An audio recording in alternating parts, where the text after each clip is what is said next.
सदियों से चली आ रही सतभक्ति की ऐसी धारा, ऋषियों, मुनियों, देवताओं और त्रिदेवों ने भी जिसका भेद ना पाया। भक्ति तो सभी करते हैं,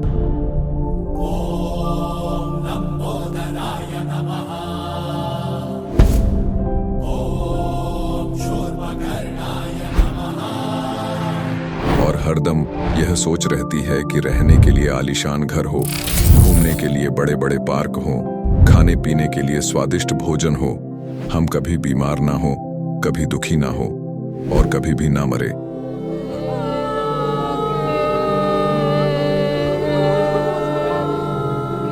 हरदम मौज मस्ती में रहे।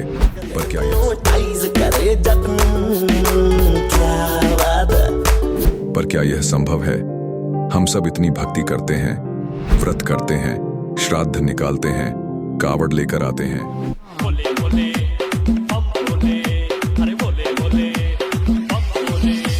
मंदिरों में जाकर मूर्ति पूजा करते हैं,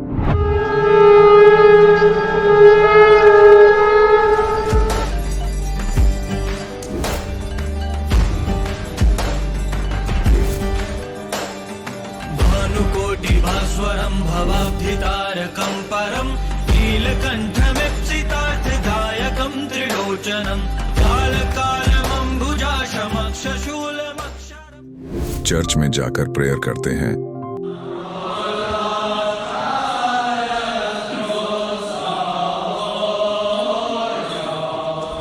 मस्जिद में जाकर नमाज अदा करते हैं,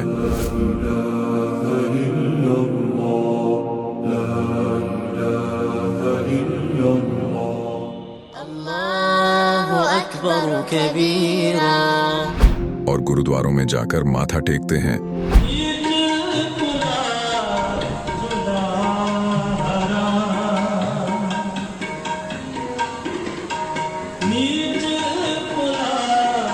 फिर भी दुखी क्यों है? लेकिन क्या आप जानते हैं वो कौन सी भक्ति है? वो भक्ति जिसने मीरा को जहर से बचा लिया, ध्रुव और प्रहलाद की रक्षा की, अंधे को आंखें और बहरे को कान दिए, कोढ़ी को काया दी, दुखियों को सुखी जीवन दिया, मरने वाले को जीवन दान दिया और लाइलाज बीमारियों को दूर किया। जब संत रामपाल जी महाराज जी से दीक्षा ले ली थी, उसके बाद जब उनका कुछ विद इन मंथ कैंसर में राहत मिली।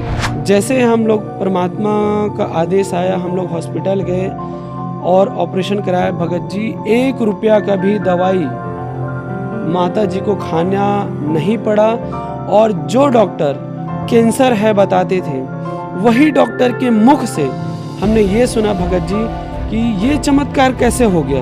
तो हॉस्पिटल में दिखाया तो कैंसर घोषित कर दिया डॉक्टर ने यहाँ। तो फिर इसके इलाज के लिए घूमे, इलाज भी नहीं हुआ, तो फिर घर पे थक के बैठ गए। कैंसर के लिए जिंदल हॉस्पिटल में रहा, उसके बाद सपड़ा हॉस्पिटल में रहा, उसके बाद जयपुर को दिखाया, उसमें कोई इलाज नहीं हुआ। संत रामपाल जी महाराज जी ने चरणामृत प्रसाद दिया और आशीर्वाद दिया और भक्ति ज्ञान दिया, और उसके बाद मैं तंदुरुस्त हूँ। हर दिन में अपना कुछ खाता हूँ, मुझे कोई समस्या नहीं। मेरे को बीमारी ये थी सर कि ब्लड ट्यूब में मेरे को एक प्रकार का पस आ गया था और इन्फेक्शन हो गया था। उस इन्फेक्शन को डॉक्टर लोग वो कह रहे थे कि इसमें आपको ऑपरेशन करना पड़ेगा। आश्रम पहुंचने में परमात्मा का नामदान लिया और जो उन्होंने मुझे उपदेश दिया, उस उपदेश देने के बाद उन्होंने आशीर्वाद दिया। आशीर्वाद देने के बाद तत्क्षण में मेरा ये रोग वहीं के वहीं दर्द बिल्कुल ठीक हो गया। भक्ति सभी करते हैं, लेकिन उपरोक्त लाभ सिर्फ सतभक्ति से ही प्राप्त होते हैं। आज भी सतभक्ति करने वाले हजारों लाखों लोगों को शास्त्र अनुसार भक्ति का अद्भुत अनुभव प्राप्त हो रहा है। आइए जानते हैं ऐसे ही लाखों श्रद्धालुओं में से एक सतभक्ति करने वाले इस श्रद्धालु का अनुभव। बहन जी नमस्कार। नमस्कार जी। क्या नाम है आपका? शशि प्रभा। कहाँ से आए आप? चंडीगढ़ से। संत रामपाल जी महाराज से नाम दीक्षा कब लिया आपने? 2004 दिसंबर में।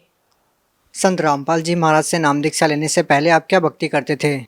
हम सभी देवी देवताओं की पूजा करते थे जी। सोमवार को शिव जी का, मंगलवार को हनुमान जी का, संतोषी माता का, शनिदेव का, काली माता का, कोई नहीं छोड़ा हमने। वीरवार को भी सब पूजाएं करते थे। जब आप सभी देव देवताओं की पूजा कर ही रहे थे, तो फिर आप संत रामपाल जी महाराज की शरण में क्यों गए? संत रामपाल जी महाराज जी की शरण में इसलिए गए क्योंकि मेरी बहन ने मुझे बताया कि वो पूर्ण संत हैं जो धरती पे आए हैं। हम जो परमात्मा के लिए हम भटक रहे थे, तो वो सच्ची भक्ति बताते हैं, सच्चा ज्ञान बताते हैं और उससे हमें मोक्ष प्राप्त होगा। तो इसलिए मैं संत रामपाल जी महाराज जी की शरण में गई। बहन जी, जो भक्ति विधि संत रामपाल जी महाराज ने आपको करने के लिए दी है, उसको करने के बाद आपको और क्या लाभ मिले? मुझे भगत जी बहुत ज़्यादा लाभ मिले। सबसे पहले तो मैं अपने शरीर से दुखी थी, मेरे को रीढ़ की हड्डी की बहुत ज़्यादा प्रॉब्लम थी, मेरा मणका दबा हुआ था, ना मैं कोई काम कर पाती थी, ना मैं झुक के कुछ भी सिर धोना या झाड़ू लगाना कुछ भी नहीं कर पाती थी। तो वो मुझे सबसे पहले तो वो ठीक हो गया। और उसके बाद घर में एक बार ऐसा हुआ कि मैं ऑफिस जा रही थी, तो हमारी जो है मेरे मन में आया कि गैस खुली पड़ी है, वापस जाओ और बंद करके आ। तो मैंने ध्यान नहीं दिया, मैंने कहा नहीं शायद मेरा वहम होगा, तो मैं चली गई ऑफिस। और जब बच्चे स्कूल से आए 2:30 बजे, तो उनको गैस की स्मेल आई, उन्होंने ताला खोला, अंदर गए, उन्होंने सारी लाइटें जला दी, पंखे चला दिए, किचन में जाके एग्जॉस्ट फैन भी चला दिया और फिर मुझे फ़ोन करके बताया कि मम्मी आज तो आप गैस खुली छोड़ गए थे। और मैं भगत जी मैं हैरान रह गई कि मुझे ऑफिस वालों ने बोला कि बच्चों ने लाइट पंखा कुछ चला तो नहीं दिया। तो मैंने कहा बच्चों ने तो मुझे फ़ोन पे बताया कि उन्होंने सब पंखे चला दिए, दरवाजे खोल दिए और कुछ भी नहीं हुआ। और सर जी आप हैरान हो जाओगे सुन के कि वहाँ पे जोत भी जल रही थी घर में। और मैं हैरान हो गई सुन के कि भाई जोत भी जल रही है, तो बच्चे भी ठीक है मेरे, कुछ भी ऐसा नहीं हुआ। सबसे बड़ा लाभ मुझे ये हुआ। उसके बाद एक बार बेटी मेरी एक्टिवा पे जा रही थी, उसको एक गाड़ी वाले ने बहुत ज़ोर से धक्का मारा और वो भाग गया। उसके सिर में चोट लगी, उसके पूरे खूनो खून हो गई, वो उसकी याददाश्त चली गई। उसको जब किसी ने देखा सड़क पे, पुलिस वाले उसको लेके गए सेक्टर 16 हॉस्पिटल में, तो वहाँ पे उसकी याददाश्त चली गई थी। उसने अपना नाम भी वहाँ पे गलत लिखवाया। तो मुझे फ़ोन आया कि आपकी बेटी का ऐसे ऐसे एक्सीडेंट हो गया है। और मैं जब भाग के वहाँ पे पहुँची ऑटो करके, तब तक आधा पौना घंटा बीत चुका था, उसकी याददाश्त वापस नहीं आई थी। और मैं रास्ते में परमात्मा को पुकारती गई, नाम चलाती गई। मैंने कहा हे बंदी छोड़ सतगुरु रामपाल जी महाराज, कल मैंने सत्संग में आना है, तो आप हमें ज़रूर बुलाना, मैंने आना ही आना है। बेटी को आपने ठीक करना है, आपकी बेटी है।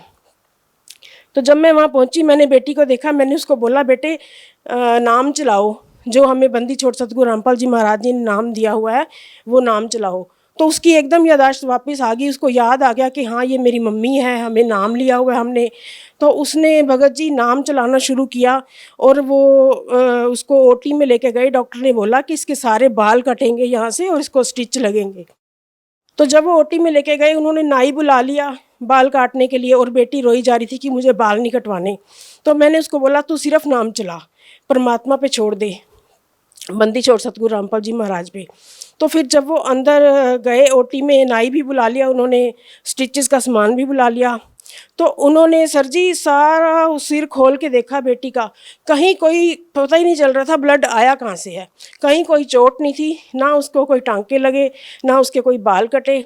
और सारा उसका सीटी स्कैन, एक्सरे जो भी हुआ, उसमें सारी रिपोर्टें बिल्कुल नॉर्मल आई और वो बिल्कुल ठीक हो गई। और अगले दिन हम सत्संग में भी गए। उसके अलावा हमें घर में, जैसे मेरे पति नशा करते थे, तंबाकू खाते थे, शराब पीते थे, तो वो उन्होंने मेरे से पहले उन्होंने नाम लिया था, उन्होंने वो सब छोड़ दिया और घर हमारा ऐसा सुखी हो गया, ऐसा स्वर्ग जैसा हो गया। नाम लेने से पहले तो हमारे घर में बहुत दुख क्लेश रहता था, हर टाइम झगड़ा होता था शराब पीने की वजह से, और वो सब बंद हो गया, घर में सुख शांति आ गई हमारे। बहन जी, संत रामपाल जी महाराज ने जो भक्ति विधि दी है उसको करने से आपको और क्या लाभ मिले? ऐसा है, जब हमने नाम नहीं लिया था उससे पहले मैंने कई बार ट्राई किया था बैंक में जाके कि मैं लोन लूं, क्योंकि मुझे घर में थोड़ा काम करवाना था। घर हमारा काफ़ी गंदा था, जैसे हमने नया ख़रीदा था। तो मैं जब कई बार गई, उन्होंने मुझे कभी कहते थे ये स्टैम्प पेपर नहीं है, कभी वो स्टैम्प पेपर नहीं है, कभी सैलरी स्लिप लाओ, कभी कुछ रह जाता था। तो वो ज़्यादा मतलब इग्नोर मारते थे। तो जब मैंने तत्वदर्शी संत रामपाल जी महाराज जी से नाम ले लिया, उसके बाद 2-4 दिन ही हुए थे मुझे, मैंने ऐसे बैठे हुए ऑफिस में सोचा कि मैं लोन के लिए एक बार पता करूं। तो मैंने ये नहीं सोचा था कि मैंने नाम ले लिया, इसलिए मेरे को तो ऐसे लगा कि मुझे एक बार फिर ट्राई करना चाहिए। मैं सारे कागज़ उठा के बैंक में गई, तो मेरे दिमाग में पता नहीं क्या आया कि मैं सीधा बैंक मैनेजर के पास ही चली गई। तो मैंने कहा सर मुझे ऐसे ऐसे लोन लेना है, तो देखिए मुझे बड़ी प्रॉब्लम आ रही है, यहाँ पे कोई ध्यान नहीं दे रहा। तो उन्होंने मेरे से सारे कागज़ लिए, मुझे कुछ नहीं बोला, बस बोला कि बैठ जाओ। उन्होंने कंप्यूटर में पता नहीं क्या कुछ करना शुरू कर दिया और थोड़ी देर बाद मुझे कहते कि गारंटर को बुला लो। मैंने गारंटर को बुलाया और उनसे साइन करवाए और फिर मुझे कहते कि ठीक है आपका काम हो गया, आप जाओ। मैंने कहा सर मेरे को पैसे परसों तक चाहिए, तो कब तक हो जाएगा? वो कहते कि पैसे तो आपके अकाउंट में आ गए, आप अभी निकलवा लो चाहे। मतलब काम ऐसे बनने लग गए थे, हर कदम पे काम हम सोचते थे और पहले ही हो जाता था। और भगत जी इतने ज़्यादा लाभ हैं कि मैं क्या बताऊं आपको। हर कदम पे परमात्मा हमारी सुन लेते हैं। जैसे हम कोई काम सोचते थे और पहले हो जाता था। जैसे मेरी बेटी ने सोचा कि मुझे नर्सिंग करनी है, हमने तत्वदर्शी संत रामपाल जी महाराज जी से पूछा कि क्या ये नर्सिंग कर ले, तो परमात्मा ने बोला कि तत्वदर्शी संत रामपाल जी महाराज जी ने बोला कि नहीं, बच्चों के जो है ना नर्सिंग नहीं, आप डॉक्टरी करवाओ इसको। तो स्कूल से आए उसके कॉलेज वाले और उसको स्कूल से लेके गए और उसकी सिर्फ 25,000 रुपये 1 साल की फ़ीस में 4 साल की उसने डिग्री कर ली और आज वो डॉक्टर बन चुकी है और दुबई में जॉब कर रही है। बहन जी, जैसा कि आपने बताया कि पहले आप सभी देव देवताओं की पूजा करते थे, उस साधना को करने के बाद आपको कोई लाभ नहीं मिले और जब आप संत रामपाल जी महाराज की शरण में गए तो आपको बहुत सारे लाभ मिलने लगे। तो आपको क्या भिन्नता नज़र आती है कि पहले जो साधना आप करते थे और संत रामपाल जी महाराज ने जो भक्ति विधि आपको दी है, उसमें आपको क्या भिन्नता नज़र आती है? आप क्या कहना चाहेंगे? संत रामपाल जी महाराज जी ने जो हमें भक्ति दी है वो वेदों और शास्त्रों के अनुसार दी है। उस भक्ति में ताकत है, उस परमात्मा की वाणी में ताकत है जो सतगुरु रामपाल जी महाराज हमें शास्त्रों के अनुसार भक्ति करवाते हैं। बहन जी, जैसा कि आप कह रहे हैं कि संत रामपाल जी महाराज आपको शास्त्रों के अनुसार भक्ति दे रहे हैं, शास्त्रों के अनुसार भक्ति से आपका क्या तात्पर्य है? मतलब जो वेदों में लिखा है, जो गीता में लिखा है। जैसे हमारे को नाम लेने से पहले हमारे मम्मी हमें कहते थे हर रोज़ 18वां अध्याय पढ़ लिया करो। हमें ये नहीं पता था 18वां अध्याय पढ़ने से लाभ है या उसको समझने से लाभ है। तो हमें जगत गुरु तत्वदर्शी संत रामपाल जी महाराज जी ने उस 18वें अध्याय में लिखा क्या है उसको खोल के बता दिया कि परमात्मा ये कहते हैं कि भाई जो तत्वदर्शी संत है, जो 3 नाम का जाप देते हैं और जो जन्म मरण से छुटवाएं, जो मोक्ष प्राप्त करवाएं, वही भक्ति हमें करनी चाहिए। और वो भक्ति वेदों में लिखी है, शास्त्रों में लिखी है, गीता में लिखी है। बाकी जो संत हैं वो कुछ भी बोलते हैं, कोई राम की कहानी सुना देता है, कोई कृष्ण की सुना देता है, लेकिन हमें मोक्ष तो इसी भक्ति से मिलेगा ना जो परमात्मा हमें शास्त्रों के अनुसार बताते हैं, बंदी छोड़ सतगुरु रामपाल जी महाराज। बहन जी, देखिए आपने कहा कि संत रामपाल जी महाराज शास्त्रों के अनुसार भक्ति बताते हैं। हम आपसे ये पूछना चाहते हैं कि हिंदुस्तान में हजारों लाखों धर्मगुरु हैं जिनके बहुत सारे शिष्य हैं, तो भगत समाज इस बात का निर्णय कैसे कर पाएगा कि कौन धर्मगुरु सही भक्ति विधि बता रहा है, कौन गलत? परमात्मा का सत्संग सुनना पड़ेगा उनको। बंदी छोड़ सतगुरु रामपाल जी महाराज जी का सत्संग सुनना पड़ेगा, उनका ज्ञान सुनना पड़ेगा। उनको अगर मोक्ष चाहिए, जैसे हम बचपन से ही सोचते थे कि परमात्मा कौन है, कहाँ मिलता है, कहाँ रहता है, हमें उन सवालों के जवाब तत्वदर्शी संत रामपाल जी महाराज जी की शरण में आने से, उनका ज्ञान सुनने से मिला। तो उनको ज्ञान सुनना पड़ेगा, परमात्मा का सत्संग सुनना पड़ेगा, तभी वो समझ पाएंगे और कंपैरिजन कर पाएंगे कि वो जहाँ पहले जा रहे थे, सुन रहे थे, वहाँ पे वो क्या बताते हैं और ये क्या बताते हैं। बहन जी, अगर हम बात करें संत रामपाल जी महाराज की, तो संत रामपाल जी महाराज के बारे में ये भी कहा जाता है कि संत रामपाल जी महाराज देव देवताओं की भक्ति छुड़वाते हैं। जैसे कि पहले आप सभी देव देवताओं की पूजा करते थे और अब आप संत रामपाल जी महाराज द्वारा दी गई भक्ति कर रहे हैं, तो क्या संत रामपाल जी महाराज देव देवताओं की भक्ति छुड़वाते हैं? नहीं, वो भक्ति नहीं छुड़वाते हैं, वो हमें सही भक्ति बताते हैं। देवी देवताओं के कौन से नाम जपने वाले हैं जिनसे हमें लाभ मिलेगा, वो सब देवी देवताओं का नाम जपवाते हैं, लेकिन विधि अनुसार बताते हैं। तो वो नाम जपने से हमें लाभ मिलता है। बहन जी, जैसे कि हम देखते हैं कि आपने बहुत सारी अलग अलग प्रकार की साधनाएं की, आपने व्रत उपवास भी किए, आपने कठोर साधनाएं भी की। ऐसे हिंदुस्तान में बहुत सारे लोग हैं जो अलग अलग प्रकार की साधनाएं करते हैं। तो बहन जी, आपको वो भक्ति करने से कोई लाभ नहीं मिला, तो आप उन लोगों को क्या कहना चाहेंगे जो लोग आज भी उस भक्ति विधि में आरूढ़ है? सब समाज से हाथ जोड़ के विनती करना चाहती हूँ कि सबको ही परमात्मा की तलाश होती है, सबको ही मोक्ष चाहिए, सबको ही सुख चाहिए। तो तत्वदर्शी संत रामपाल जी महाराज जी की शरण में आए और उनका ज्ञान सुने, उनको समझे और उसके बाद वो निर्णय करें कि क्या सही है क्या गलत है। अगर वो सुनेंगे तभी उनको समझ में आएगा। वो दुनिया की बातों में ना जाएं, मीडिया क्या बता रहा है क्या दिखा रहा है वो ना समझें, उस चीज़ को ना सोचें, सत्संग सुने, परमात्मा का ज्ञान सुने, उसके बाद भी निर्णय कर सकते हैं कि क्या सही है और क्या गलत है। जी बहुत बहुत धन्यवाद। सत साहिब। अब जगत गुरु तत्वदर्शी संत रामपाल जी महाराज जी के सत्संग के माध्यम से उस अद्वितीय आध्यात्मिक ज्ञान के बारे में जानते हैं जिसके माध्यम से आप भी प्राप्त कर सकते हैं ऐसे आध्यात्मिक, मानसिक और भौतिक सुख जो अभी तक आपने सिर्फ मीराबाई, ध्रुव, प्रहलाद जैसे कुछ ही भक्तों की जीवन कथा में सुने होंगे। अब सुनिए तत्वदर्शी संत के संग शास्त्र अनुकूल भक्ति सत्संग, ऐसा अद्वितीय आध्यात्मिक ज्ञान जिसका है सर्वधर्मों के पवित्र शास्त्रों में प्रमाण। अब फिर खोल लेंगे जब देखियो लाल की पहचान होने के बाद आपको पता लगेगा लाल कौन है। तो उस परमेश्वर ने 600 वर्ष पहले सच्चिदानंद घन ब्रह्म की वाणी में, अपनी कबीर वाणी में क्या लिखा था?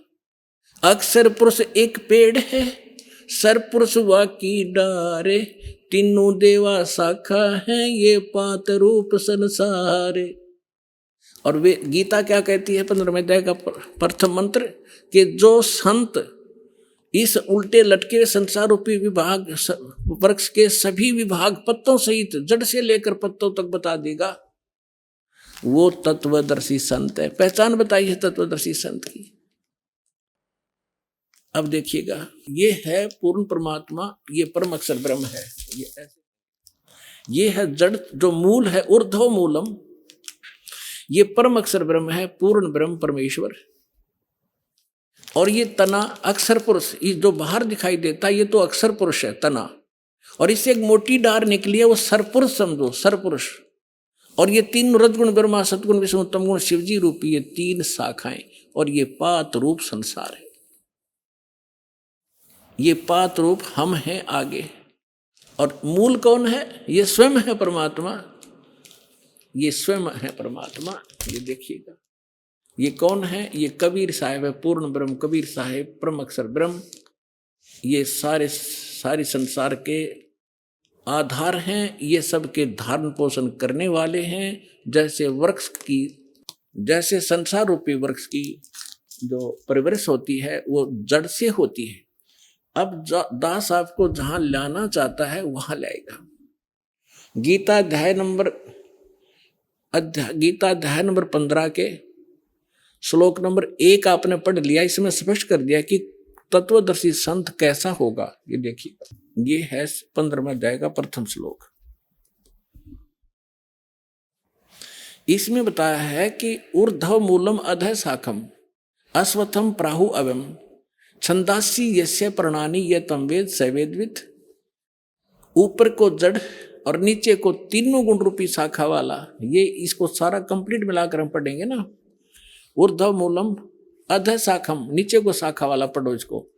और अश्वत्थम यानी संसार रूपी पीपल के वृक्ष को अविनाशी कहते हैं। वेद, ये वेद नहीं है। जैसे छंद का अर्थ होता है विभाग, किसी एक शब्द का एक ही अर्थ नहीं होता, कि जो इन सभी छंदों को, सभी विभागों को तत्व से जानता है। सरपुरुष कौन पोर्शन है इस संसार रूपी वृक्ष का, मूल कौन है और डार कौन है, शाखा कौन है, जो इन सभी को जानता है, वह सवेदवित, वो तत्वदर्शी संत है। तो परमेश्वर ने 600 वर्ष पहले बताया, इस दास ने परमात्मा से प्राप्त इस ज्ञान को आपके रूबरू कराया। अक्षर पुरुष एक पेड़ है, सरपुरुष वा की डार, और तीनों देवा शाखा है, ये पात रूप संसार। तो यहाँ इस श्रीमद् भगवत गीता भी यही बताती है कि तीनों गुण रूपी, यहाँ देखिए आगे 15वें अध्याय का ये दूसरा मंत्र आप देखिएगा, उस संसार वृक्ष की तीनों गुण रूप। है पुण्यात्मा, ये सदग्रंथ है। यदि इन BA MA की पुस्तकों को एक बच्चा पढ़ समझ सके, टीचर की क्या आवश्यकता थी? इतने बड़े कॉलेज बनाने की क्या आवश्यकता थी? इन किसी भी अपने धर्म ग्रंथ गुरुओं को अपने सदग्रंथों का कख भी पता नहीं। ये कोड वर्ड है, तीनों गुण रूपी शाखा। अब पहले ये बताते 3 गुण कौन है। समझदार को संकेत ही बहुत होता है, ये दिखाता हूं।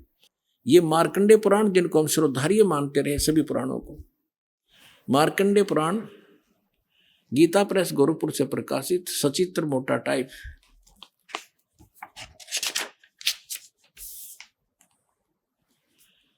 गीता प्रेस गोरखपुर से प्रकाशित है। इसके 123 पृष्ठ पे देखिएगा। अब हम यहां से पढ़ते आ रहे हैं 122 से संक्षिप्त मार्कंडेय पुराण। यहां मार्कंडेय जी बोलते आ रहे हैं। मार्कंडेय जी बोले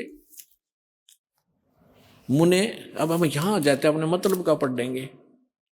रजोगुण प्रधान ब्रह्मा, तमोगुण प्रधान रुद्र और सत्व प्रधान विश्व पालक विष्णु है। यही 3 देवता हैं और ये ही 3 गुण हैं। इति सिद्धम रजगुण ब्रह्मा, सतगुण विष्णु, तमगुण शिव जी। और भी बहुत से प्रमाण हैं, जैसे ये देखिएगा श्रीमद् देवी भागवत, इसमें संस्कृत भी साथ में, हमें ये सुविधा है इसको समझने में। भाग 1, और ये कहाँ से प्रकाशित है? श्री अथ देवी भागवतम सभाष्टिकम समात्यम, खेमरा श्री कृष्णदास प्रकाशन, बंबई से। इसके यहाँ आ जाइएगा, ये 3रा स्कंद है। अथ श्रीमद् देवी भागवते भाषा टीका युक्ते 3य स्कंद है प्रारंभते। 3रे स्कंद में आ गया, पृष्ठ नंबर 11 पे, और अध्याय नंबर 5। इसका मंत्र हम 8 पढ़ेंगे। 7वां यहाँ समाप्त हुआ। भगवान शिव जी कह रहे हैं माता अपनी माँ दुर्गा से, हे माता, यदि हमारे ऊपर सदा आप दया युक्त हो तो हमको तमोगुण में किस प्रकार प्रदान किया, और रजोगुण ब्रह्मा रजोगुण और हरि सतोगुण युक्त किए, क्यों युक्त किए? अब ये तो संस्कृत हिंदी है, अब संस्कृत पढ़ेंगे हम। ये देखिए, यदि दया धर्मना न सदाम्बिके कथम अहम विहिता चाहे, मैं क्यों बना दिया? शंकर भगवान कहते तमोगुण है। और कमल जय, कमल से उत्पन्न होने वाले ब्रह्मा जी को रजोगुण संभव, रजोगुण क्यों बनाया? सुवित क्यों सतोगुण, सत्व गुणो हरि, और विष्णु जी को आपने सतगुण क्यों बनाया? इति सिद्धम रजगुण ब्रह्मा, सतगुण विष्णु, तमगुण शिव जी। अब हम फिर लेते हैं श्रीमद् भगवद गीता को। पुण्यात्माओं, इस मनुष्य जीवन का मूल उद्देश्य परमात्मा प्राप्ति है, और भगवान मिल गए, उसका साधना ठीक मिल गई तो हमारा ये जीवन भी सुखी होगा। इसलिए भगवान की खोज हम किया करते थे। और जिस कारण से हम इन नकली संतों के यहाँ फंस गए, जिसने जैसी साधना बताई हम दिन रात लगे रहे, हमारे पूर्वज मर गए, भूत बन गए, अब उनके श्राद्ध निकलवा रहे हैं, वो भूत योनि में भोग रहे हैं और हमें मूर्ख बना रहे हैं। श्राद्ध निकाल दो, तुम्हारे पिता तृप्त हो जाएंगे। पहले पिताजी 360 दिन में 2-2, 3-3 बार रोटी खाया करते, और फिर एक साल में 1 दिन छिका के उसको सदा के लिए सुखी कर देंगे। ये सारे उल्टे काम लगा रखे थे हमारे पूर्वजों को। अब हम सदग्रंथों को समझेंगे, इसमें कहा क्या गया है। अब देखिएगा, श्रीमद् भगवद गीता, गीता प्रेस गोरखपुर से प्रकाशित है। अब अध्याय नंबर 15 का हमने श्लोक नंबर 1 पढ़ लिया। ऊर्ध्व मूलम अधः शाखम अश्वत्थम प्राहु अव्यम छंदासी यस्य प्रणानि यतम वेद स वेदवित्।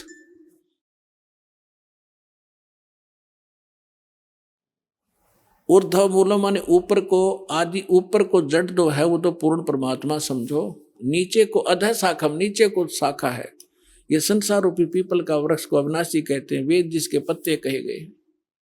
उस संसार वृक्ष को जो पुरुष मूल सहित जानता है, यानी जड़ से लेकर पत्तों तक जानता है, वह स वेदवित्, वह वेद के तात्पर्य को जानने वाला है, अर्थात वो तत्वदर्शी संत है। अब अगले में कहा दूसरे में, उस संसार वृक्ष की 3 गुण रूप रजगुण ब्रह्मा, सतगुण विष्णु, तमगुण शिवजी रूपी, ये दल से बड़ी हुई नहीं, विषय पर वाला शाखा, विषय वासना रूपी ये तीनों शाखाएं हैं, रजगुण ब्रह्मा, सतगुण विष्णु, तमगुण शिव जी, नीचे और ऊपर, सर्वत्र नहीं।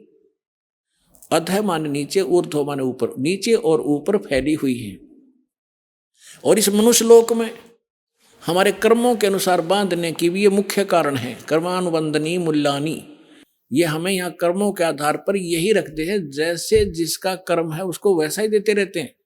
किसी के अच्छे पुण्य है तो उसको अच्छा देते रहेंगे, जिसका पाप है उसको दुख देते रहेंगे। इसमें कोई परिवर्तन ये नहीं कर सकते, और हमें यहाँ बांधे रखने के ये मूल कारण है। अब देखो, नीचे और ऊपर, सभी लोगों में नहीं, नीचे और ऊपर फैली हुई है। अब तीसरे में क्या कहा है कि इस संसार वर्ष का स्वरूप जैसा कहा है वैसा यहाँ विचार काल में नहीं पाया जाता। यानी मेरे और तेरे डिस्कशन में जो गीता जी का ज्ञान मैं दे रहा हूं, इसमें मैं कंप्लीट नहीं बता पाऊंगा उस परमात्मा के बारे में। इसलिए ऑप्शन छोड़ रखा है इसने। चौथे अध्याय के 34वें श्लोक में कहा कि उस तत्व ज्ञान को जो परमात्मा स्वयं अपने मुख कमल से बोलता है, चौथे अध्याय के 32 और 34 में, वो तत्व ज्ञान है। उस तत्व ज्ञान को तू तत्वदर्शी संतों के पास जाकर समझ। गीता ज्ञानदाता कहता मैं नहीं जानता उसको कंप्लीट। यहां स्पष्ट कर रहा है कि यहाँ विचार काल में जो गीता का ज्ञान मैं तुझे दे रहा हूं, मैं इसको कंप्लीटली नहीं बता पाऊंगा। तेरे और यहाँ मेरे विचार काल में ये पूर्णतः नहीं पाया जाता, उसको किसी और से समझ। ये देखिएगा, इस संसार वृक्ष का स्वरूप जैसा कहा है, यानी सृष्टि रचना जैसी मुझे पता है, वैसा यहाँ विचार काल में यानी गीता जी के डिस्कशन में, इस विचार विमर्श में नहीं पाया जाता। इसमें नहीं मिलेगा तेरे को, क्योंकि न तो इसका आदि है न इसका अंत। इसको पता नहीं गीता ज्ञानदाता को, तथा न इसकी अच्छी प्रकार कोई सचिथि है। इसलिए इस सुविरुद्ध मूलम, यानी सुविरुद्ध माने अति दृढ़ मूल वाले, यानी परमात्मा के जो परमात्मा का जो ऊपर का लोक है, सतलोक, अलखलोक, अगमलोक और अकहलोक, जिसे नामी लोक है, वो अविनाशी है, उसका कभी नाश नहीं होता। इसलिए सुदृढ़ मूल तो उसका सुदृढ़ कहा है। वो सुदृढ़ मूलम, सुदृढ़ यानी अविनाशी रूपी मूल वाले जो स्थान जहां भगवान रहता है वो अविनाशी है। यहाँ उसका संकेत देखिएगा, सुविरुद्ध मूलम,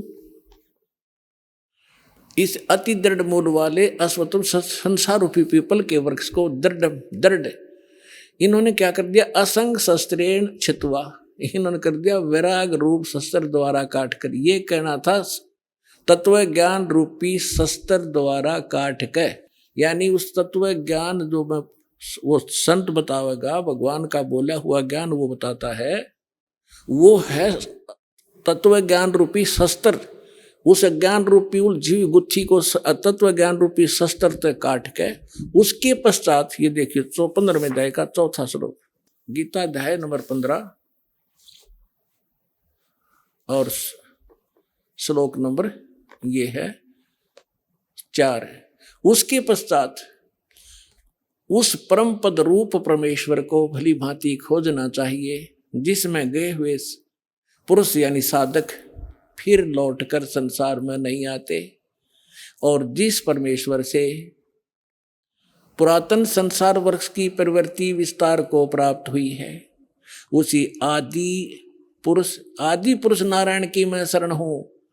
इस प्रकार दृढ़ निश्चय करके उस परमेश्वर का मनन और निधि ध्यान करना चाहिए। परपदेवा ने पूजा होती है, इन्हें तो अड़ंगा डांड से मतलब था।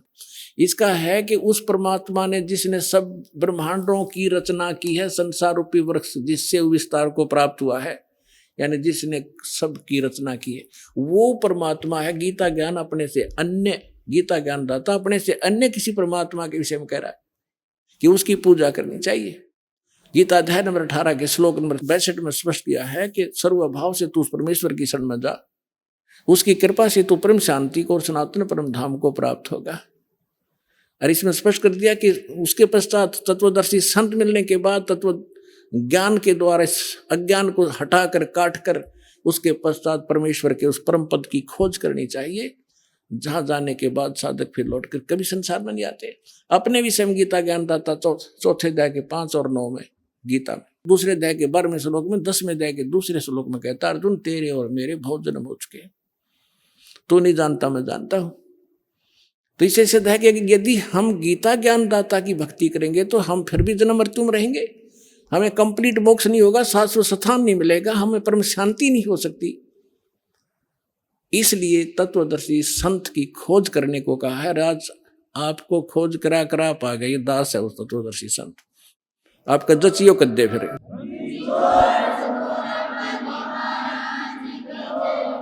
अब आपको फिर लाते हैं 15वें अध्याय के 16 और 17 2 श्लोकों पर। फिर आपके आसानी से आज का सत्संग जो दास आपको समझाना चाहता था आसानी से समझोगे। देखिएगा, यह है अध्याय नंबर 15 का।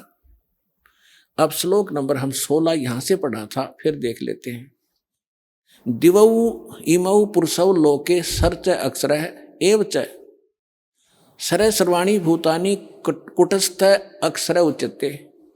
इन्हीं का अनुवाद पढ़ लेते हैं। 15वां अध्याय। इस संसार में नासवान सर्वनासवान अक्षर अविनाशी 2 प्रकार के पुरुष माने परमात्मा, प्रभु, ब्रह्म 2 कहे। और संपूर्ण प्राणियों के शरीर ना तो नासवान है, जीवात्मा अविनाशी कही जाती है। फिर ये 17वें में तुरंत कहा कि उत्तम पुरुष है तू अन्य, वो श्रेष्ठ भगवान तो इन दोनों से कोई और है। और परमात्मा इसी उदाहरत जिसको भगवान कहा जाता है। ये लोग त्रयमावी से विभर्ती जो तीनों लोकों में प्रवेश करके सबका धारण पोषण करता है, वो अविनाशी परमात्मा है। इन्हीं का अनुवाद। उत्तम पुरुष श्रेष्ठ भगवान तो कोई इनसे दोनों से अन्य है जो तीनों लोकों में प्रवेश करके और सबका धारण पोषण करता है। अविनाशी परमेश्वर परमात्मा इस प्रकार कहा गया है। अब ये है वो जड़ संसार रूपी वृक्ष की परवरिश कहां से होती है, किससे आहार होता है, कौन पालन करता है। संसार रूपी वृक्ष की जो जड़ है ये परम अक्षर ब्रह्म है। इससे ये तीनों लोकों में प्रवेश करके और सबका धारण पोषण करने वाला ये परम अक्षर ब्रह्म है, ये पूर्ण परमात्मा है, वो जो इन दोनों से सरपुरुष और अक्षर पुरुष से अन्य है। अब ये है तीनों लोकों में प्रवेश करके सबका धारण पोषण करने वाला ये परमात्मा है।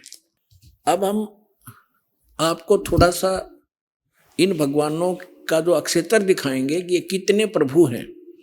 जैसे एक ब्रह्मांड होता है, एक ब्रह्मांड में कौन कौन सी स्थिति है वो देखिएगा। ये एक ब्रह्मांड का लघु चित्र है। इस ब्रह्मांड का अंडे जैसी शकल है, अंडे आकार है, अंड आकार है। ये देखिए ऐसा है यहां तक। ये इसको अंड भी कहते हैं, इसको ब्रह्मांड भी कहते हैं। और इस ब्रह्मांड के अंदर जो व्यवस्था है वो हमारे शरीर के अंदर हम देख सकते हैं जब हम हमारे इन चैनलों को, कमलों को ऑन कर लेंगे मंत्रों की साधना करके। तो इसलिए इसको पिंड, शरीर को पिंड कहते हैं। जैसे एक टेलीविजन के अंदर कहीं भी कार्यक्रम हो रहा हो, वो कार्यक्रम हो रहा कहीं और देख हम टीवी पर सकते हैं, ऐसे ये शरीर हमारा है। तो पूरे ब्रह्मांड का जो नक्शा है इस पिंड के अंदर है। इसको पिंड भी कहते हैं, इसको अंड आकार है इसलिए अंड भी इसी को कहते हैं।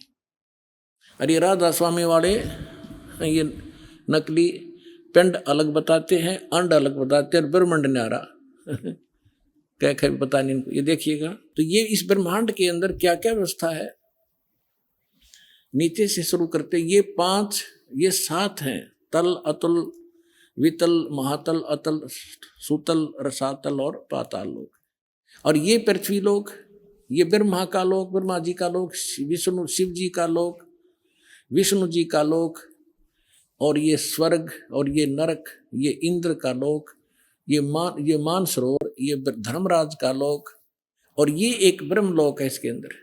ये सारा ब्रह्म लोक कहलाता है। इतना ये एक ब्रह्म लोक है।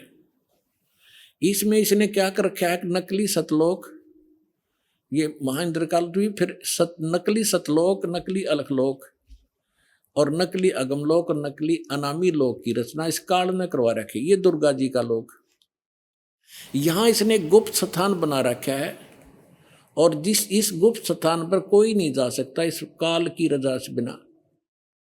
ब्रह्मा विष्णु महेश का पिता है। इसने 3 स्थान बना रखे हैं, एक रजोगुण प्रधान अक्षेत्र, एक तमोगुण प्रधान अक्षेत्र, एक सतोगुण प्रधान अक्षेत्र, जिसमें ये रजो इस ब्रह्मा रूप में ये अपना ऐसा रूप बना लेता है ब्रह्मा जी जैसा, और दुर्गा को ये अपनी पर सावित्री के रूप में रखता है। इन दोनों के संयोग से इस रजोगुण प्रधान अक्षेत्र में रहते हुए जो पुत्र उत्पन्न होता है, इसकी शकल जैसा हो जाता है, उसको ब्रह्मा नाम दे देता है और वो रजोगुण युक्त हो जाता है।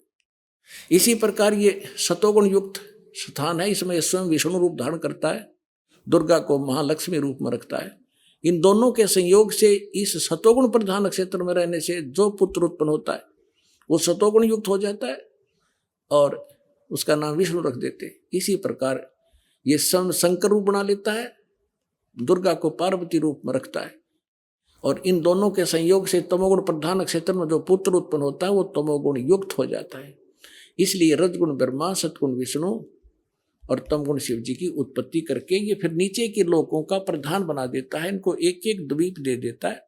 और ये तीनों भगवान केवल पृथ्वी लोक, स्वर्गलोक और इस पाताल लोक, इन 3 लोकों के ऊपर ही ये प्रभुता रखते हैं इस एक ब्रह्मांड में। बस इतने मालिक हैं, इतने स्वामी हैं। और ये जो ब्रह्म है इनका पिता सरपुरुष, ये केवल 21 ऐसे 21 ब्रह्मांडों का स्वामी है। ये देखिएगा, आप जी ने जो ब्रह्मांड देखा था ये वाला, अब ये समझो ये एक गेंद सी होगी और ये 21 ब्रह्मांड का अक्षेत्र है। इस सरपुरुष का गीता अध्याय नंबर 15 के श्लोक नंबर 16 और 17 वाले में 3 पुरुष हैं। ये सरपुरुष का क्षेत्र है 21 ब्रह्मांड। ये एक ब्रह्मांड है जिसको गेंद दिखाई देती है आपको, गेंद सी। 5 ब्रह्मांडों को इकट्ठा करके इसने एक महाब्रह्मांड बना रखे हैं। ऐसे 4 ब्रह्मांडों में 20 महाब्रह्मांडों में 20 ब्रह्मांड रोक रखे हैं। इसके बाद इसने एक ब्रह्मांड जैसा क्षेत्र ये अलग से और है, ये तो लिखने के लिए समझाने के लिए अलग लिखा है। यहां भी इसने एक धोखा कर रखा है, नकली सतलोक, नकली अलखलोक, नकली अगमलोक और नकली अनामी लोक भी 21वें ब्रह्मांड में भी रचना करवा रखी है। ये तपस्शिला जहां बैठकर ये 1 लाख मानव शरीरधारी प्राणियों को खाता है, ये काल ब्रह्मा विष्णु महेश का पिता। और यहां से फिर आगे निकल जाते हैं, परब्रह्म का लोक में जाना होता है। अब देखिएगा, इसके बैक में कंप्लीट देखेंगे। अब ये है कंप्लीट सभी ब्रह्मांडों का, असंख्य ब्रह्मांडों का चित्र एक समझने के लिए। अब जो आपने देखे थे वो 21 ब्रह्मांड, अब ये है 21 ब्रह्मांड। ये सरपुरुष का क्षेत्र है, सरपुरुष का, बस इतना, ये इतना। और इसके बाद ये है परब्रह्म कहो, इसको अक्षर पुरुष कहो। इसे नेक्स्ट ब्रह्म जो है ये 7 संख्य ब्रह्मांड, इससे कई गुना बड़ा है। ये अक्षर पुरुष का केवल इतना ही अक्षेत्र है 7 संख्य ब्रह्मांड का, और ये है वो परम अक्षर ब्रह्म, असंख्य ब्रह्मांड का स्वामी। ये असंख्य, ये छोटे छोटे दिखे सारे ब्रह्मांड हैं, सारे अलग अलग से। ये तो थोड़ा सा क्षेत्र इन दोनों का, और इस पूर्ण परमात्मा का असंख्य, इंक्लूडिंग दिस ब्रह्म एंड पर ब्रह्म, सरपुरुष और अक्षर पुरुष इंक्लूडिंग ये परमात्मा सबके ऊपर ओवरऑल कंट्रोल, कुल का मालिक है। ये है वो परम अक्षर ब्रह्म। गीता अध्याय नंबर 8 के श्लोक नंबर 1 में अर्जुन ने प्रश्न किया कि हे भगवान, आपने गीता अध्याय नंबर 7 के श्लोक नंबर 29 में कहा है कि जो व्यक्ति जरा और मरण से छूटने का प्रयत्न ही कर रहे हैं, इस संसार की किसी वस्तु की इच्छा नहीं रखते, वो तत्ब्रह्म को और सारे अध्यात्म को और सभी कर्मों से परिचित हैं, वही व्यक्ति यहां से जरा और मरण, जरा माने वृद्ध अवस्था का दुख, कहर बुढ़ापे का, और मरण माने मृत्यु, इन दोनों दुखों से बचने का जो प्रयत्न कर रहे हैं वो उस तत्ब्रह्म से परिचित है। तत्ब्रह्म कौन? अभी आपको बताया था। अब देखिएगा, गीता अध्याय नंबर 7 के 29 को पढ़ते हैं। ये देखिए, श्रीमद् भगवत गीता अध्याय नंबर 7 का और श्लोक नंबर 29 यहां पर है। हम संस्कृत पढ़ेंगे, आराम से समझ लेंगे। जरा मरण मोक्षाय, जरा माने वृद्ध अवस्था, मरण माने मृत्यु, मोक्ष माने छुटकारे के लिए, माम आश्रित यतन्ति ये ते ब्रह्म तत्विदु कर्षणम अध्यात्म कर्म च अखिलम। इसका अर्थ बनता है कि मेरे इस ज्ञान को आश्रय कर लेगा जो मैंने ज्ञान दिया है कि अर्जुन तत्वदर्शी संत की खोज कर ले उस परमात्म तत्व को, परमात्मा को समझने के लिए, जहां जाने के बाद फिर लौटकर कभी जन्म मृत्यु नहीं होगी, इस परम शांति प्राप्त होगी। जो मेरे इस ज्ञान को आश्रित कर लेता है और जो केवल जरा और मरण से छूटने का जो प्रयत्न कर रहे हैं वो तत्परम से परिचित हो चुके हैं और सारे दातम ज्ञान से और सभी कर्मों से परिचित हैं। केवल वही उस जरा और मरण से छूटने के लिए प्रयत्नशील हैं, संसार की किसी वस्तु की इच्छा नहीं रखते। तब 8वें अध्याय के प्रथम मंत्र में अर्जुन ने पूछा फिर किम तत्परम, वो तत्परम क्या है? 8वें अध्याय के 3रे श्लोक में गीता ज्ञानदाता ने कहा वो परम अक्षर ब्रह्म है। एक सरब्रह्म, 21 ब्रह्मांड का स्वामी, इसको सरपुरुष कहो, सरब्रह्म कहो। फिर अक्षर ब्रह्म, उसको अक्षर पुरुष कहो, अक्षर ब्रह्म कहो, वो 7 संग ब्रह्मांड का स्वामी अभी आपको दिखा था। और वो उत्तम पुरुषा तू अन्य परमात्मा इति उदाहरते 15वें अध्याय के 17वें श्लोक में, या गीता अध्याय नंबर 8 के श्लोक नंबर 3 में कहा कि वो परम अक्षर ब्रह्म है।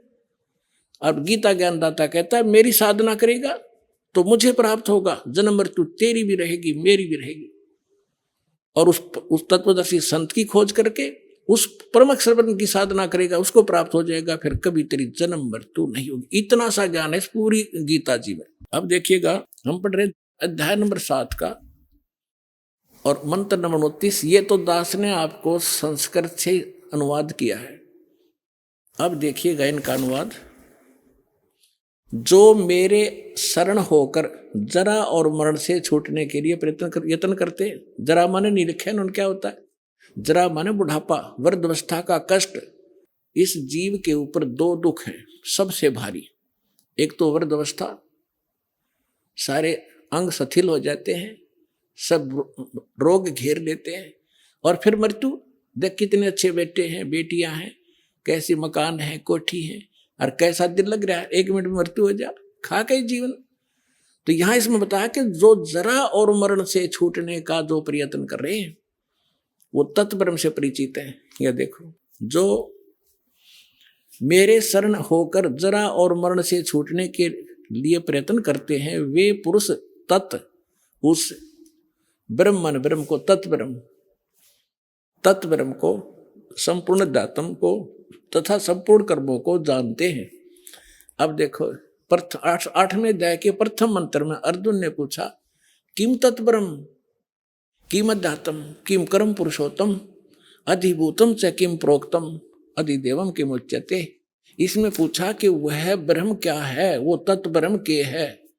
अब गीता ज्ञानदाता ने 8वें अध्याय के 3रे श्लोक में बताया। 8वें अध्याय के 3रे श्लोक में वो परम अक्षर ब्रह्म है। अपने आत्मा, इतना गजब का ज्ञान इस अनमोल ग्रंथ में, अमर ग्रंथ में, गीता जी में। और ये नकली श्री कृष्ण जी ने सुप्रीम पावर बताते, श्री कृष्ण जी का था कि इसमें उल्लेख हो ना, गीता में की तो पूजा की विधि भी नहीं है, उसका कोई जिक्र भी नहीं है, सिर्फ 3 गुण बता दिए, रजगुण ब्रह्मा, सतगुण विष्णु, तमगुण शिव जी। अब गीता ज्ञानदाता कौन है? ये ब्रह्म है।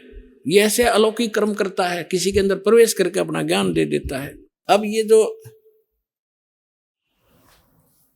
दास आपको बताना चाहता है कि गीता ज्ञानदाता कहता है कि मेरी भक्ति करेगा तो मुझे प्राप्त होगा। 8वें अध्याय के 5 और 7 मंत्र में, 8वें अध्याय के 8, 9, 10 में इस परम अक्षर ब्रह्म के बारे में कहा है कि उसकी भक्ति करेगा तो उसको प्राप्त होगा।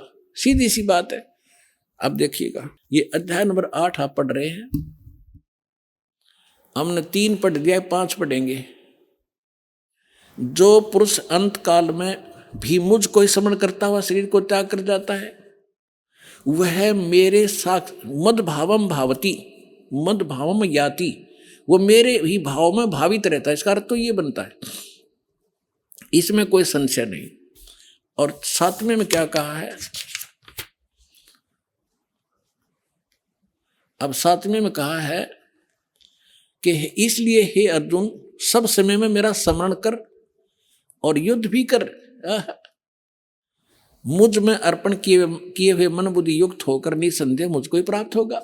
अब देखो, गीता ज्ञान दाता कह रहा है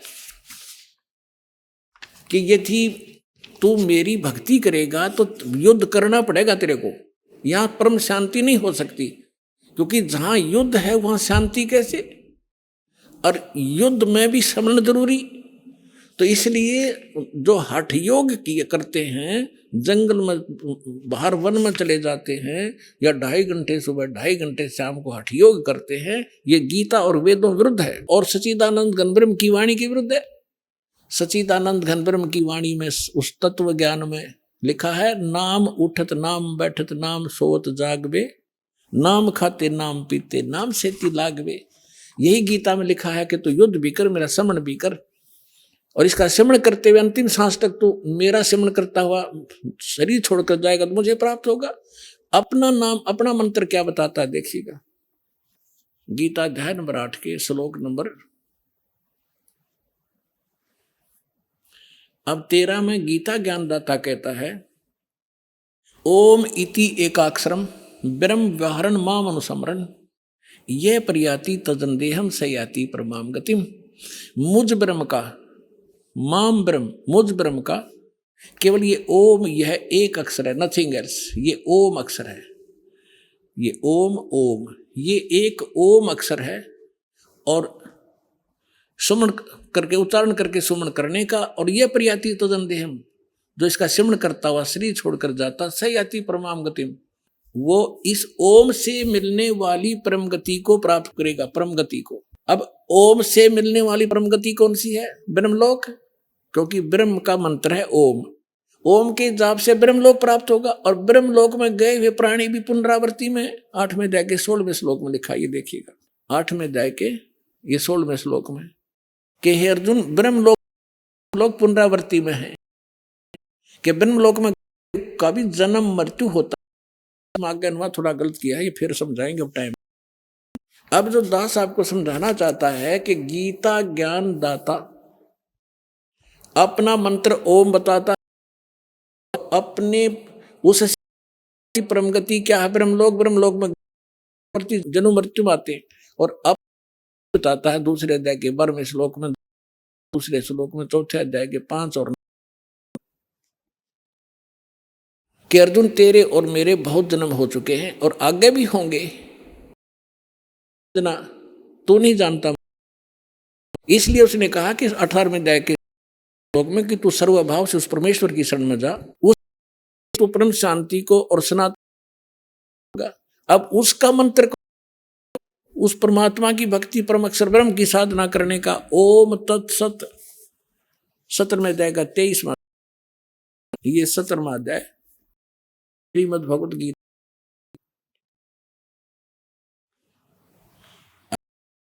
23वां श्लोक है। ओम तत्सत इति निर्देश है ब्रह्मण त्रिविध है ब्राह्मणा वेदा च यज्ञा विहित। ओम तत्सत सत, ऐसे प्रकार का सचिद उस परम अक्षर ब्रह्म का मंत्र कहा है। अब सच्चिदानंद घन ब्रह्म परम ओम तत्सत, उसको पाने का सीधा है ब्रह्म सरपुरुष का, और जो तत् है वो सांकेतिक कोड वर्ड है दास के पास, पृथ्वी विश्व में किसी के पास नहीं। और सत है ये परम अक्षर ब्रह्म का, ये भी कोड वर्ड है, सांकेतिक शब्द है। ओ जो सांकेतिक शब्द है वो दो सतनाम बनता है, 2 अक्षर का। भी आज तक मोक्ष हुआ और महापुरुष नाम का जाप किया है, और जो सत्य है तरफ संकेत है वो भी कोई अन्य मंत्र है जो भक्तों को उनको खूब ज्ञान है। अब 8, 9, 10 श्लोक में गीता ज्ञानदाता धर्म की साधना के लिए कहता, उसकी प्राप्त होगा, मेरी करेगा मुझे प्राप्त होगा, मुझे मेरी भक्ति करेगा जन्म मृत्यु तेरी भी रहेगी मेरी भी रहेगी, सनातन परम धाम नहीं प्राप्त हो सकता, परम शांति नहीं हो सकती, प्राप्त नहीं हो सकता। जाने के बाद अभी संसार बन जाते, पूर्ण मोक्ष नहीं हो सकता, और ये जन्म मिट नहीं सकता। अब देखिए श्रीमद् भगवत गीता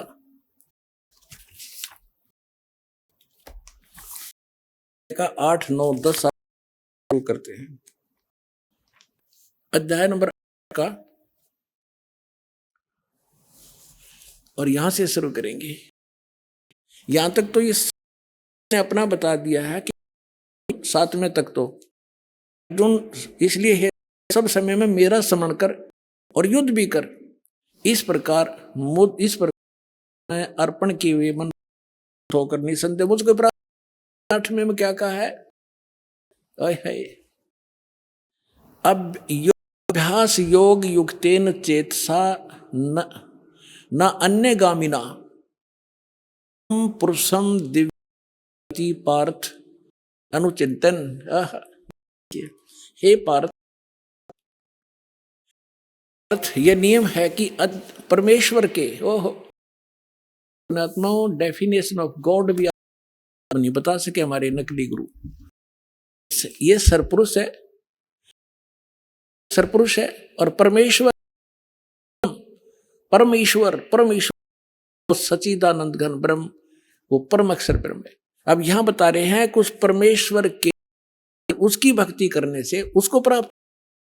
हे पार्थ, परमेश्वर के ध्यान स्वरूप योग से, ये नहीं योग युक्तेन जो मंत्र बताए हैं उनके अभ्यास करने से, और दूसरी ओर न जाने वाले चित्त से, यानी और कोई साधना व्यक्ति और निरंतर चिंतन करता हुआ दिव्य पुरुषम दिव्यम पुरुष परम दिव्य पुरुष को, अर्थात उस परमेश्वर को, परम अक्षर ब्रह्म को ही प्राप्त। अब देखना 9वें में क्या कहा। हमने पढ़ दिया 9वां में का, 8वां पढ़ दिया 9वां। लिखा है कि कवियम शब्द भी लिखा है, इसको अभी नहीं छेड़ेंगे, बन जाएगा। जो इसका अर्थ कर दिया सर्वज्ञ। कवियम का अर्थ होता कबीर देव लिखना था। जो कबीर देव अनादि है, सब नियंत्रता है, से भी अति सूक्ष्म का धारण पोषण कर, अचिंत सूर्य के चेतन आदित्य वर्णम साकार परमात्मा तेजो में शरीर युक्त, इसका अर्थ ये बनता है। अविद्या से परे, यानी जो जिसको कोई नहीं जानता, सब उस परमेश्वर का सेवन हुआ। और 10वां श्लोक 8वें अध्याय का। अभी आपने सुने जगत गुरु तत्वदर्शी संत रामपाल जी महाराज सत्संग प्रवचन। आइए उन भक्तों जिन्होंने संत रामपाल जी महाराज से प्रभावित होकर नाम अनेकों लाभ प्राप्त किए। नमस्कार सर। नमस्कार सर। सर क्या नाम है आपका? अरुण यादव। अरुण जी आप कहाँ से हैं? त्रिवेणीगंज, सुपौल जिला, बिहार से। अरुण जी, संत रामपाल जी महाराज शिक्षा आपने कब ली? 2017 को सर। जी, संत रामपाल जी महाराज से नाम ले, आप क्या भक्ति साधनाएं करते थे? सर मैं संत रामपाल जी महाराज के नाम दीक्षा लेने से पहले मैं संत मत से जुड़े हुए थे और रामानंदी पंथ से भी जुड़े हुए थे इससे पहले, और बाद बाकी जो चलते आ रहे थे भक्ति किया करते थे, इसी तरह करते थे। अरुण जी, आप संत रामपाल जी महाराज के शरण पहले मुझे एक पुस्तक मिला, एक भगत विवेक दास का नाम है, जो उसने नाम दीक्षा लेकर के आए थे और मुझे बुक दिए थे कबीर परमेश्वर। जो उस बुक को पढ़ के बहुत अच्छा लगा कि ये जहाँ भी हो अविलंब दीक्षा चाहिए, तो वहाँ पे नाम मैंने लिए। अरुण जी, रामपाल जी महाराज से नाम दीक्षा लेने के बाद आपको क्या क्या लाभ मिले? सर लाभ तो मुझे ढेर सारे मिले, लेकिन कम समय मैं शॉर्ट में बताना चाहूँगा। दीक्षा लेकर के घर आए, मुझसे पापा मेरा विरोध किया, तो 1 महीना घर पे रह मैं लौट के पंजाब गया। पंजाब आने के बाद मैंने महाराज का साधना चैनल पे सत्संग, तो उसी पे अंतिम में इंटरव्यू आते थे तो भक्त सब संत रामपाल जी का अनुभव जान के मुझे क्रम में मेरी पत्नी घर पे बीमार पड़ गई तो जोर से बीमार पड़ी, जो हमको वहाँ से आने का नौबत हो गया, पंजाब से आने का लेबर को छोड़ के मुझे आना पड़ रहा था। घर आने में भी मुझे शर्म लगता था, लोग बोलेगा कि पत्नी पंजाब छोड़ के आ गया। संत रामपाल जी महाराज चैनल जो साधना चैनल चलता था उसमें नीचे पीले पट्टी जो चलते थे उस कि हो सकता है अगर ले रखा हूँ मेरी पत्नी को तो मैं जरा अपना शंका का तो मैंने उस समाधान किया कि मेरी पत्नी बहुत, मैं दीक्षा ले रखा हूँ और वो दीक्षा नहीं ले रखी है, तो वो क्या उसका बीमारी ठीक हो सकता है? तो भगत जी बोले अगर नाम दीक्षा ले होंगे तो परमात्मा कृपा करता है। तो मैंने बोले कि जी महाराज से नाम दीक्षा लेगी तो तुम पा सकती हो। तो बोला एकदम लेंगे। तो मैंने फिर फोन लगा होगा, तो बोला कि ऐसे बोलिए नाम करेगा और संकल्प लेगी सतगुरु रामपाल जी महाराज मुझे अगर छुटकारा दिला दोगे तो मैं। तो इसी तरह लंबा दंडवत करके मैं अपने घर में जो परमात्मा गुरु जी संत रामपाल जी महाराज का जो फोटो रख के गए वहाँ पे लंबा दंडवत की, संकल्प ली कि अगर यदि मुझे मैंने नाम दीक्षा ले लूँगा। उस ज़्यादा दर्द होने लगा था, करवट भी नहीं पलट पाती थी, इतना ज़्यादा। उसी समय उसको कमर का दर्द ठीक हुआ तो बहुत बड़ा चमत्कार। मैंने वाकई में ये महाराज, लेकिन ये संत रामपाल जी महाराज वाकई उसी टाइम मुझे समझ में आया, भक्ति करने लगा। वहाँ से जब घर आया तो घर आने के बाद मैंने अपनी पत्नी को यहाँ आने लगे आश्रम पे, तो मेरी मम्मी और सब तैयार हो गया कि मैं भी दीक्षा लूँगा। अपनी नाम दीक्षा लेके मेरी भी और मेरी बच्चे भी नाम दीक्षा संत रामपाल जी महाराज से ली भीम। तो उसके बाद जो है परेशानी थी, बीमारी थी, मुझे परेशानी थी, शिकायत हो गया था। भक्ति करते करते मुझे वो परेशानी ठीक हुई। मेरे बच्चे, बड़ी वाली बच्ची को, उसको भी निमोनिया था, डॉक्टर ने बोला था कि कुछ ज़्यादा देर तक इसको दवाई खाना पड़ेगा। करते संत रामपाल जी महाराज का करते करते ठीक हुई। मुझे थी जो डॉक्टर ने ऐसे बताते थे कि ये सांस का बीमारी जिंदगी भर खाना पड़ता है, तो इसका परेशानी जिंदगी भर। ये भी मुझे लेने के बाद ये भी परेशानी दूर हुई, मेरी बच्ची की परेशानी दूर हुई, मेरी परेशानी दूर हुई। पत्नी को लिकोरिया में जड़ी बूटी वाले से दिखाए, हेमोपैथी से दवाई दिलाए, एलोपैथिक से दवाई दिलाए, लेकिन नहीं ठीक हुआ। संत रामपाल दीक्षा लेने के 1 महीना बाद उसको लिकोरिया परेशानी से छुटकारा। दास के ऊपर 7 लाख रुपया कर्जा को तोड़ने क्या क्या नहीं किया, बहुत सारा दिमाग, कर्जा नहीं टूट पाता था। संत रामपाल जी महाराज से नाम दीक्षा लेने के बाद मुझे ये कर्जा टूटा। ये मुझे भी जो कि उतना काम भी नहीं करता है जो पहले से करते थे। संत रामपाल जी महाराज लेने के बाद आपको बहुत सारे लाभ मिले, आपकी सभी समस्याओं का कारण हुआ। तो जो दर्शक टीवी पर देख रहे हैं और वो से नाम दीक्षा लेना चाहते हैं, जो दर्शक आज हमको देख रहे हैं, से मैं उसको दीक्षा लेने के लिए टीवी पे नीचे पीली पट्टी आती है, उस पर फ़ोन करके उसको अपना नज़दीकी आश्रम वहाँ से नाम दीक्षा ले सकते हैं। धन्यवाद।